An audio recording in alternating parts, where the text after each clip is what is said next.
Rangegowda mister and Mrs Rangegowda.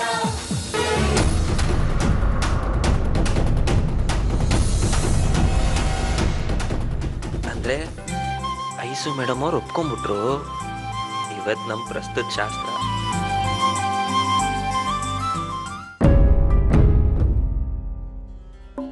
ಅಣ್ಣ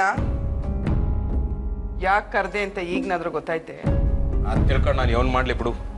ಅಲ್ಲ ಕಣ್ ತಂಗ್ಯವ್ವ, ಅವಳನ್ನ ಈ ಒಟ್ಟಿಯಿಂದ ಓಡಿಸ್ತೀನಿ ಅಂತ ಹೇಳ್ಬಿಟ್ಟು ಈಗ ಪ್ರಸ್ತುತ ಶಾಸ್ತ್ರ ಮಾಡೋಕ್ಕೆ ಮುಂದುವರಿತಿದ್ಯಲ್ಲ, ನಿನ್ನ ಬುದ್ಧಿಗೆ ಏನು ಹೇಳೋಣ ಅಂತೀನಿ.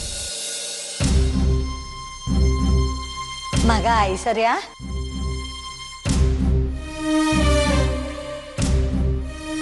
ನಿನ್ ಕೂಟೆ ಒಂದು ಮುಖ್ಯವಾದ ವಿಚಾರ ಮಾತಾಡ್ಬೇಕು. ಬಾರವ ಬಾರವ.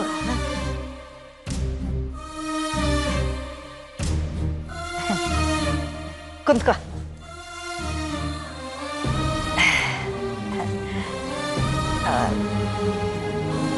ಈ ಹಟ್ಯಾಗೆ ಏನು ತೊಂದರೆ ಇಲ್ಲ ಅಲ್ವಾ ಮಗ? ಇಲ್ಲ ಅಜ್ಜಿ, ಇಂಥ ಮನೆಯಲ್ಲಿ ಹೇಗ್ ತೊಂದರೆ ಬರೋದಕ್ಕೆ ಸಾಧ್ಯ ಹೇಳಿ? ಮುತ್ತಿನಂತ ಅತ್ತೆ, ತುಂಬಾ ಪ್ರೀತಿ ತೋರಿಸೋ ಆಂಟಿ ಅಂಕಲ್, ಕರೆದ್ರೆ ಸಾಕು ಓಡ್ ಬರೋ ಕಮ್ಲಿ. ಹೇಳ್ಬೇಕು ಅಂದ್ರೆ ಈ ಮನೆ ತುಂಬಾ ಪ್ರೀತಿ ವಿಶ್ವಾಸನೇ ತುಂಬಿಕೊಂಡಿದೆ. ಅಯ್ಯೋ ದಡ್ಡಿ, ನಿನ್ಗೆ ಅದ್ಯಾವ್ರು ವಿದ್ಯೆ ಕೊಟ್ಟಿದ್ದಾನೆ ಅಷ್ಟೇಯ, ಬುದ್ಧಿನೇ ಕೊಟ್ಟಿಲ್ಲ. ನೀ ಹೇಳ್ತಾ ಇರೋದೆಲ್ಲ ಈ ಅಟ್ಟಿನಾಗೆ ಅದೇ ದಿಟ. ಆದ್ರೆ ಅದೆಲ್ಲ ನಿನ್ನ ನಮ್ಸಕ್ಕೆ ಆಡ್ತಾ ಇರೋ ನಾಟಕ ಕಣವ. ನನ್ ಕೂಸ್ ಕಮ್ಲಿ ಏನು ತಿಳಿದೇ ಇರೋ ಮುಗ್ದೆ. ಅದಕ್ಕೆ ಯಾವ್ದು ಸರಿ ಯಾವ್ದು ತಪ್ಪು ಅನ್ನೋದೇ ಗೊತ್ತಾಗಕ್ಕಿಲ್ಲ. ಏನಿದ್ರು ಅವಳ ಅವ್ವ ಹೇಳಿದ್ದೆ ಸರಿ ಅಂತ ತಿಳ್ಕೊತದೆ. ಆದ್ರೆ ನಿಮ್ಮತ್ತೆ ಕಾಂಚನ ಅವಳೆ ನೋಡು, ಅವಳು ಬಣ್ಣ ಬದಲಾಯಿಸೋ ಊಸರುವಳ್ಳಿ ಕಣವ್ವ. ಒಟ್ನಾಗೆ ಎಲ್ಲಿರ್ತಾಳೋ ಹಂಗೆ ಬಣ್ಣ ಬದಲಾಯಿಸ್ಕೊತಾಳೆ. ಇನ್ನು ಆ ಅಣ್ಣ ಅತ್ಗೆ ಹಿಟ್ಟಾಗ್ತಾ ಇರೋ ಕಾಂಚನಗೂ ಮೋಸ ಮಾಡ್ತಾವ್ರೆ ಅಂತ ಕೆಟ್ಟ ರಾಕ್ಷಸರು ಅವರು. ಅಂಥವ್ರಿಂದ ನೀನ್ ಆಟೊಂದು ಪಿರುತಿನ ಹೆಂಗ್ ನಿರೀಕ್ಷೆ ಮಾಡಿದೆ ಅನ್ನೋದೇ ನನ್ಗೆ ಅರ್ಥ ಆಯ್ತಾ ಇಲ್ಲ. ನೀ ಹೇಳಿದ್ದೆಲ್ಲ ದಿಟ್ಟವಾಗಿ ಎಟ್ಟಿನಾಗಿ ಇರೋದು ಅಂದ್ರೆ ಅದು ನನ್ನ ಕೂಸು ರಂಗೇಗೌಡನ ಮನಸ್ಸಲ್ಲಿ ಕಣವ. ಆದ್ರೆ ಇಲ್ಲಿರೋರೆಲ್ಲ ಅವನ್ ಒಳ್ಳೆತನವ ಅವ್ರವ್ರ ಅನುಕೂಲಕ್ಕೆ ಬಳಸ್ಕೊಂಡು ಅವನ ಜೀವನನೇ ಹಾಳು ಮಾಡ್ತಾವ್ರೆ. ಅವ್ರ ಆಟ ಎಲ್ಲ ಮಾಡಿದ್ರು ಅವನಿಗೆ ಒಳ್ಳೇದು ಯಾವುದು ಕೆಟ್ಟದ್ದು ಯಾವುದು ಅನ್ನೋ ವಿಚಾರನೇ ತಿಳಿತಿಲ್ಲ. ಇವತ್ತು ಆ ಶಾಸ್ತ್ರ ಮಾಡ್ತಾ ಇರೋದು ಸುಮ್ಕೆಯ, ನಿಮ್ಮಿಬ್ರು ನಮ್ಸಕ್ಕೆ ಅಂತೆಯ ಅಷ್ಟೇ. ಅದು ಅಲ್ಲದೆ ಆ ಕಾಂಚನ ಶಾಸ್ತ್ರ ಮಾಡಕ್ಕೆ ಬಿಡಕ್ಕಿಲ್ಲವಾ. ಯಾರ್ಯಾರೋ ನಿಮ್ ಲಗ್ನ ಆಗ್ಬಾರ್ದು ಅಂತ ಏನೇನೋ ಪ್ರಯತ್ನವ ಮಾಡಿದ್ರು. ಆದ್ರೆ ಅದ್ಯಾವ್ರು ನಿಮ್ ಹಣಿಯಾಗಿ ಬರ್ದಿದ್ರಿಂದ ಹೆಂಗೋ ಆಗೋಯ್ತು. ಯಾರ ಆಶೀರ್ವಾದ ಇಲ್ಲದೆ ಇದ್ರು ಅದ್ಯಾವ್ರ ಆಶೀರ್ವಾದ ಅದೇ. ನೀವಿಬ್ರು ಸಂದಾಗಿರ್ತೀರ. ಅದೆಲ್ಲ ಕಣವ, ಏನು ಅರಿದ ನನ್ನ ಮಗಿನ ಜೀವನನ ಸರಿ ಮಾಡೋ ಹೊಣೆ ನಿಂದು ಕಣವ. ಹೆಂಗಾರು ಮಾಡಿ ಅವನ ಜೀವನನ ಸರಿ ಮಾಡವ. ಅದ್ಯಾವ್ರು ನಿನ್ನ ಮೂಲಕ ನನ್ನ ಮಗಿಗೆ ಸತ್ಯ ತಿಳಿಸ್ಕೊಡ್ತಾನೆ ಅನ್ನೋ ನಂಬಿಕೆ ನನಗೆ ಬಂದದೆ. ಅದನ್ನು ಹುಸಿ ಮಾಡದೆ ನೆರವೇರಿಸ್ಕೊಡು ಮಗ.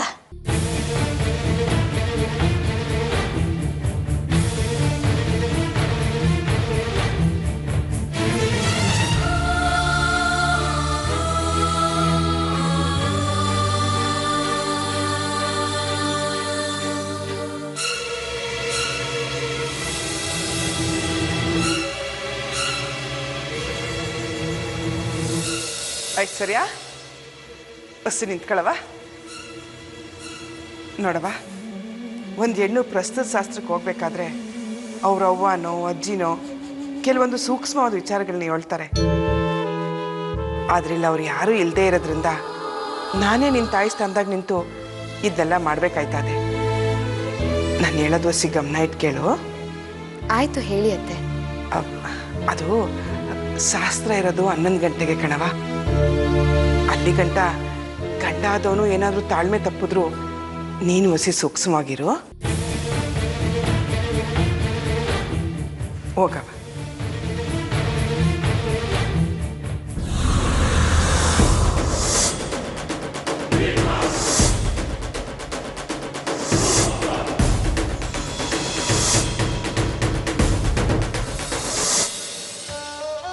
ಅಕ್ಕ,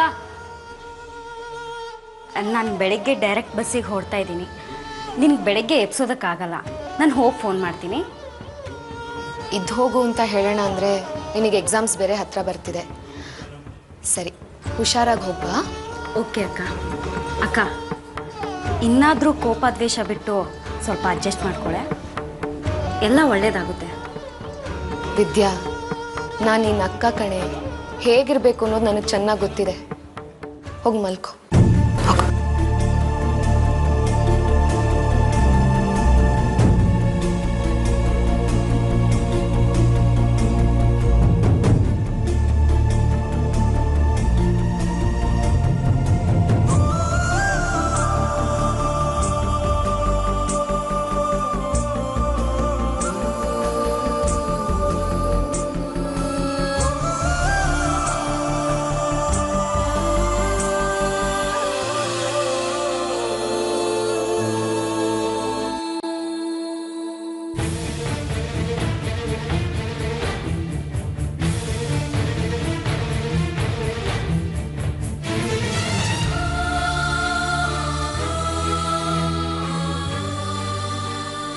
ಎಲ್ಲರೂ ಸೇರ್ಕೊಂಡು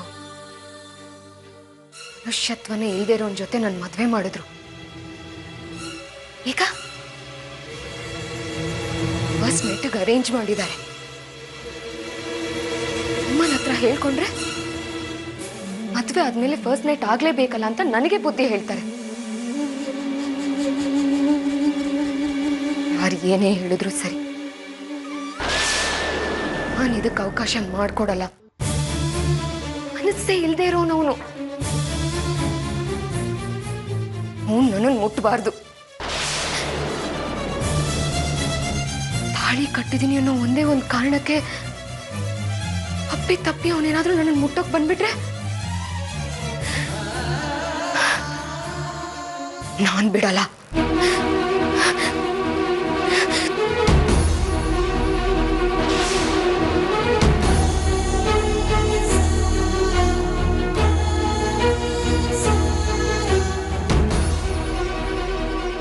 ಚಾಕುವಿಂದ ಚುಚ್ಚಾದ್ರೂ ಸರಿ,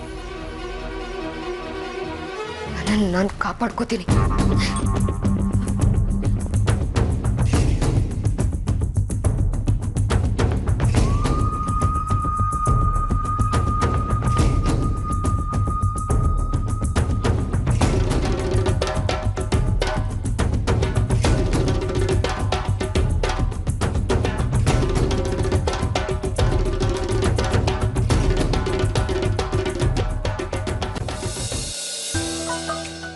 ಚೆನ್ನಾಗಿರ್ಲ ಮಗ. ಆರ್ತಿಗೊಂದು ಕೀರ್ತಿಗೊಂದು ಅಂತ 2 ಮುದ್ದಾದ ಮಕ್ಕಳನ್ನ ಎತ್ತು ನನ್ನ ಮೊಡ್ಲಿಗೆ ಹಾಕ್ಬಿಟ್ರೆ ಅವುಗಳ ಕೊಟ್ಟೆ ಆಟ ಆಡ್ಕೊಂಡು ನೆಮ್ಮದಿಯಾಗಿ ಕಾಲ ಕಳೆದು ಬಿಡ್ತೀನಿ. ಇದೊಂದು ಆಸೆ ನೆರವೇರಿಸ್ಕೊಡ್ಲ ಮಗ, ನನ್ನ ಜನ್ಮ ಸಾರ್ಥಕ ಆಗೋಯ್ತದೆ. ಅಯ್ಯೋ, ಇದೇನ್ ಕಾಂಚನ, ಈಗ್ಲೇ ಜೀವನಾನೇ ಮುಗ್ದೋಯ್ತು ಅನ್ನೋಂಗ್ ಮಾತಾಡ್ತಾ ಇದೀಯಾ? ಇನ್ನು ಮಹೇಶ್ ಅಂದು ಕಮ್ಲಿದು ಲಗ್ನ ಮಾಡ್ಬೇಕು,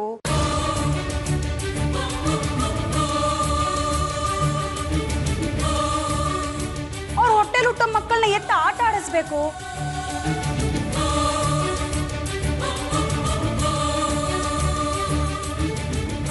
ಅವೆಲ್ಲ ಆಸೆ ಇಲ್ವೇ? ಏನಂದಮ್ಮಿ? ಎಲ್ಲಿ ಇನ್ನೊಂದು ಕಿತ ಹೇಳು. ಅಯ್ಯೋ, ಹೆಂಗಿದ್ರು ಅವರಿಬ್ರಿಗೂ ಲಗ್ನ ಮಾಡಿಸ್ಬೇಕಲ್ವೇ?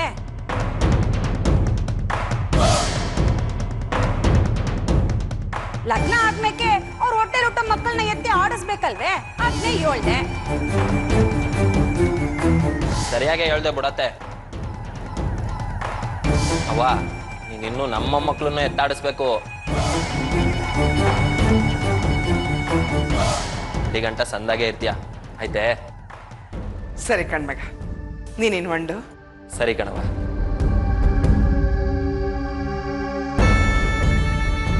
ಅದ್ಗೆ ಬ್ಯಾಡ ಬ್ಯಾಡ ಅಂದ್ರು ಅದ್ಯಾಕೆ ಪದೇ ಪದೇ ನೀನು ಅವರಿಬ್ರು ಲಗ್ನದ ವಿಚಾರಣೆ ಮಾತಾಡ್ತಿರ್ತೀಯ? ನಿನ್ ಮನ್ಸ್ನಾಗ ಇನ್ನೂ ಕಮ್ಲಿನ ಮಹೇಶನ್ ಕೊಟ್ಟು ಮಾಡ್ಬೇಕು ಅಂತ ಐತಾ ಹೆಂಗೆ? ಅಯ್ಯೋ, ನಾನು ಹೇಳಿದ್ ಹಿಂಗ್ ತೆಪ್ ತಿಳ್ಕೊಂಡಿದ್ಯಾ ಕಾಂಚನ? ಅವ್ರಿಬ್ರು ಲಗ್ನ ಮಾಡ್ಬೇಕು ಅಂತ ನಾನು ಹೇಳ್ದೆ, ಆದ್ರೆ ಕಮ್ಲಿನ ಮಹೇಶನ್ ಕೊಡ್ತೀನಿ ಅಂತ ಹೇಳಿಲ್ವಲ್ಲ.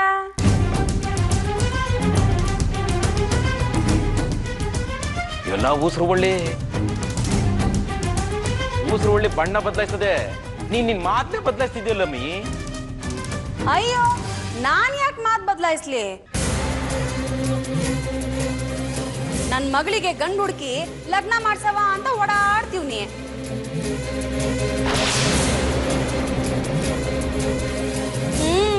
ನೀವು ಮಹೇಶನ್ ಕುಟೆ ಕಮ್ಲಿ ಲಗ್ನ ಮಾಡ್ಸೋ ಮನ್ಸ್ ಮಾಡಿಕೊಂಡು ಕೇಳ್ತವಳೆ ಅನ್ನೋ ಆಸೆ ಎಲ್ಲ ಮಾಡಿಕೋಬೇಡಿ.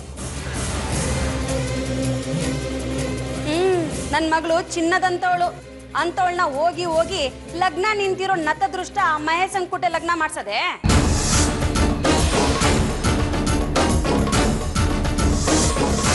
ನನ್ ಮಗಿಗೆ ಏನಾಗದೆ?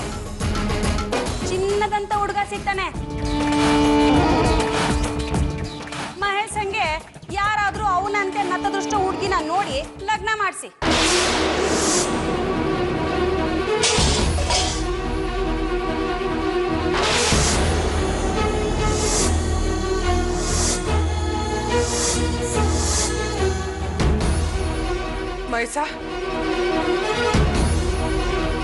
ಮೈಸಾಸಿ ನಿಂತ್ಕೊಳ್ಳ ಮಗ.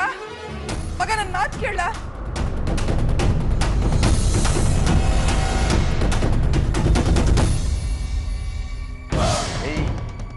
ಊರೊತ್ತು ಇದೇ ಆಗೋಯ್ತು ಕಣಮಿ ನಿಂದು. ನಿಮ್ಮವ್ವ ಅದ್ ಯಾವ ನಕ್ಷತ್ರದಲ್ಲಿ ಎತ್ಬಿಟ್ಲ ನೀನ.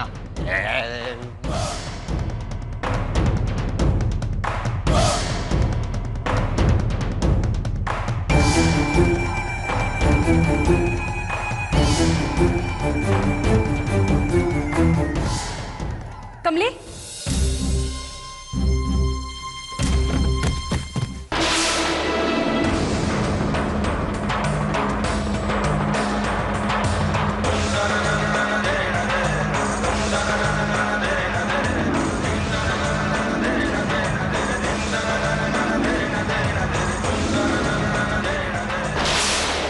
ಅವ್ವ ಪ್ರಸ್ತ ದಿಸ್ಯ ಹೇಳ್ದಾಗ ನೀವೇನು ಮಾತಾಡದೆ ಸುಮ್ಕೆ ಇದ್ರಲ್ಲ. ಮೌನಂ ಸಮ್ಮತಿ ಲಕ್ಷಣ ಮತ್ತೆ ಅದೇನೋ ಅಂತಾರಲ್ಲ, ಹಂಗೆ ನಿಮ್ಮ ಮನಸ್ಸು ಕರ್ಗೋಗೋದೆ ಅನ್ನೋದು ಗೊತ್ತಾಗಿ ನನಗೆ ಸ್ಯಾನೆ ಸಂತೋಷ ಆಯಿತು. ನೀವು ಹಳೇದನ್ನೆಲ್ಲ ಮನ್ಸ್ನಾಗ ಇಟ್ಕೊಂಡು ಎಲ್ಲಿ ಬೇಡ ಅನ್ಬಿಡ್ತೀರೋ ಅಂತ ಭಯ ಆಗಿತ್ತು. ಆದರೆ ಮನ್ಸು ಬದಲಾಯಿಸಿದ್ದಕ್ಕೆ ಸ್ಯಾನೆ ಥ್ಯಾಂಕ್ಸು. ಹಾಗೆ ನನ್ನ ಮನಸ್ಸು ಅರ್ಥ ಮಾಡ್ಕೊಂಡು ಒಪ್ಕೊಂಡ್ರಲ್ಲ, ನನಗಷ್ಟು ಸಾಕು.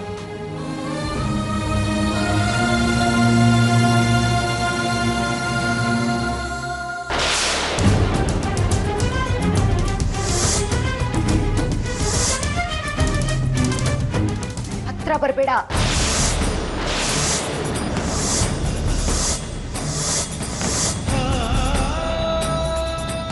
ನೀನು ನಿನ್ ನೆರಳು ನನ್ನ ಮೇಲೆ ಬಿದ್ರೆ ಮೈ ಮೇಲೆ ಕಂಬಳಿ ಹುಳ ಓಡಾಡ್ದಂಗಾಗುತ್ತೆ. ಹಾಗೇನಾದ್ರೂ ನನ್ನ ಮಾತು ಮೀರಿ ನೀನ್ ಹತ್ರ ಬಂದ್ರೆ ತಾಳಿ ಕಟ್ಟಿದ್ಯಾ ಅನ್ನೋದನ್ನು ನೋಡ್ದೆ ಚುಚ್ಚಿ ಬಿಡ್ತೀನಿ. ಅಂದ್ರೆ ಸ್ಟಾಪ್ ಇಟ್.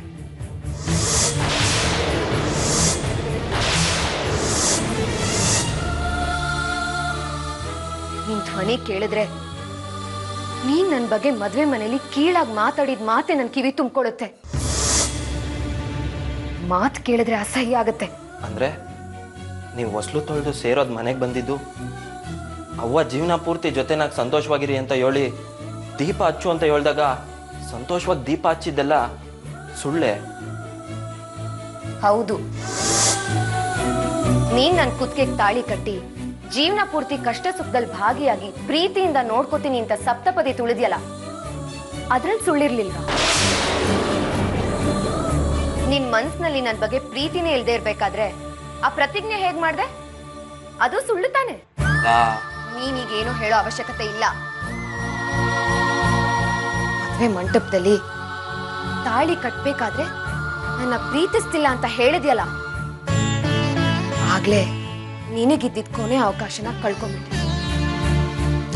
ನೋಡಿ, ಅವತ್ತು ನನ್ನ ಪರಿಸ್ಥಿತಿ ಹಂಗಿತ್ತು. ನಾನು ಯಾಕೆ ಆಟೆಲ್ಲ ಮಾಡಿದೆ ಅಂದ್ರೆ ಗೊತ್ತು, ಎಲ್ಲ ಗೊತ್ತು.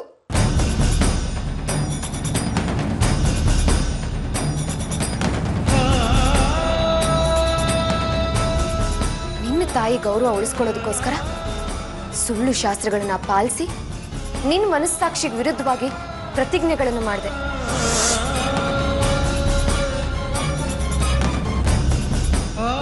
ನೀನ್ ಹೇಗೆ ನಿನ್ನ ತಾಯಿಗೋಸ್ಕರ ಅಷ್ಟೆಲ್ಲ ಮಾಡಿದ್ಯೋ ಹಾಗೆ ನಾನು ನನ್ನ ತಾಯಿ ಜೀವ ಉಳಿಸ್ಕೊಳ್ಳೋದಕ್ಕೋಸ್ಕರ ನಿನ್ನ ತಾಯಿ ಹೇಳಿದಕ್ಕೆಲ್ಲ ಒಪ್ಕೊಂಡು ದೀಪ ಹಚ್ಚಿದೆ.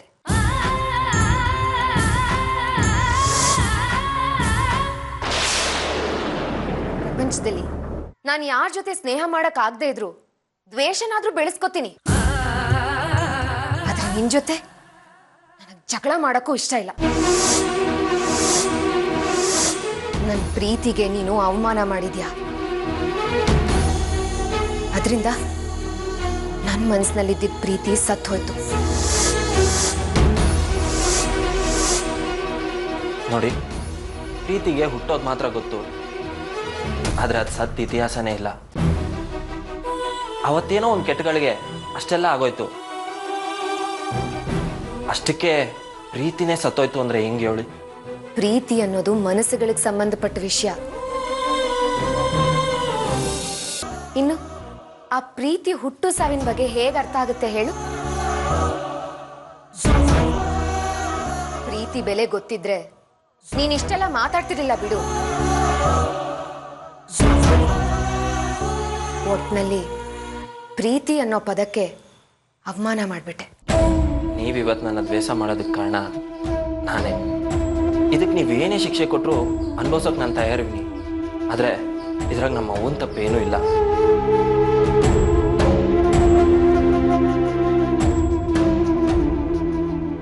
ವೇಳೆ ಅವಳು ಮಾಡಿಸಿರೋ ಲಗ್ನ ಏನಾರ ಟೊಳ್ಳು ಅಂತ ಗೊತ್ತಾಗೋದ್ರೆ ಅವಳು ಎದೆ ಹೊಡ್ಕೊಂಡು ಸತ್ತೋಯ್ತಾಳೆ.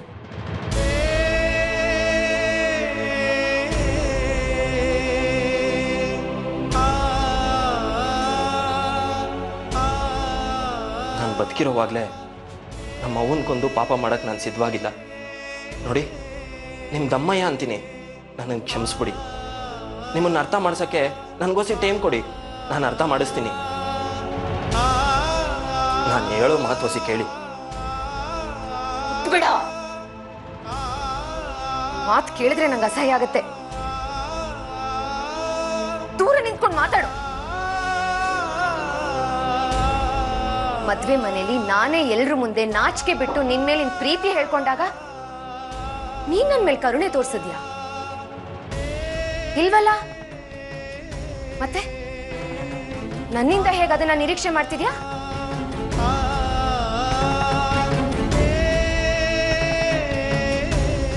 ಹೆಣ್ಣಿನ ಮನಸ್ಸು ಹೂವಿನ ಹಾಗೆ ಮೃದುವಾಗಿ ಕಾಪಾಡ್ಕೋಬೇಕು. ಆದ್ರೆ ನೀನು ಅದನ್ನ ಬಿಗಿಯಾಗಿ ಹಿಡ್ಕೊಂಡು ಮುದುಡೋ ಹಾಗೆ ಮಾಡಿದ್ಯಾ. ಈಗ ಮೊದ್ಲಿನ ಹಾಗೆ ಅರಳು ಅಂದ್ರೆ ಹೇಗ್ ಸಾಧ್ಯ? ಅರಳೋ ಗಂಟ ನಾನು ಕಾಯ್ತೀನಿ. ನಿಮ್ಮ ಮನ್ಸಿನಾಗೆ ನನ್ನ ಬಗ್ಗೆ ಪಿರುತಿ ಅನ್ನೋ ಹೂವು ಅರಳೋ ಗಂಟ ಏಟೇ ದಿನ ಆದ್ರೂ ಪರವಾಗಿಲ್ಲ, ನಾನು ತಾಳ್ಮೆಯಿಂದ ಕಾಯ್ತೀನಿ. ಆದ್ರೆ ಅಲ್ಲಿ ಗಂಟ ಆ ಹೂವಿನ ಜೀವ ನಿಲ್ಲಕ್ಕಿಲ್ಲ.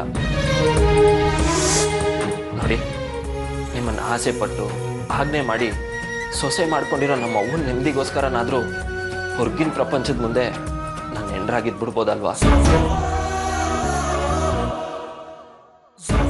ಯಾಕೆಂದ್ರೆ ನನಗೆ ನಮ್ಮ ಅವ್ವನೇ ಇಲ್ಲ. ಚಿಕ್ಕ ವಯಸ್ಸಿಂದಲೂ ನಾನು ಅವಳು ಪಿರುತಿನಾಗೆ ಬೆಳೆದವನು.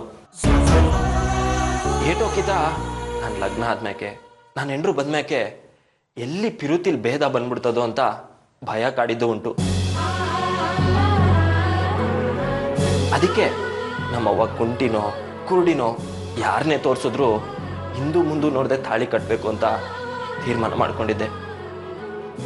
ನೋಡಿ, ಅದೊಂದು ಕಾರಣಕ್ಕೆ ನಾನು ಅವತ್ತು ಸಾಕ್ ನಿಲ್ಸು. ಅವ್ರು ಹೇಳಿದ್ರು ಅನ್ನೋ ಒಂದೇ ಒಂದು ಕಾರಣಕ್ಕೆ ಮದ್ವೆ ನಿಂತೋಗಿರೋ ನತದೃಷ್ಟಿಗೆ ತಾಳಿ ಕಟ್ಟಿ ಜೀವನ ಕೊಟ್ಟಿದ್ಯಾ ಅಲ್ವಾ? ನೋಡು, ನೀನ್ ನನಗ್ ಮಾಡಿರೋ ಉಪಕಾರಕ್ಕೆ ಋಣ ತೀರಿಸ್ಬೇಕು ಅಂತ ಅನ್ಕೊಂಡೆ. ಅದಕ್ಕೆ ನೀನ್ ಅವಕಾಶ ಮಾಡ್ಕೊಟ್ಟಿದ್ಯಾ ತಾನೆ? ಆ ಒಂದೇ ಒಂದು ಕಾರಣಕ್ಕೆ ಪ್ರಪಂಚದ ಮುಂದೆ ನೀನ್ ಹೆಂಡತಿಯಾಗಿರೋ ನಾಟಕ ಮಾಡ್ತೀನಿ. ಆದ್ರೆ ಯಾವತ್ತೂ ನೀನ್ ಹೆಂಡತಿ ಆಗಲ್ಲ.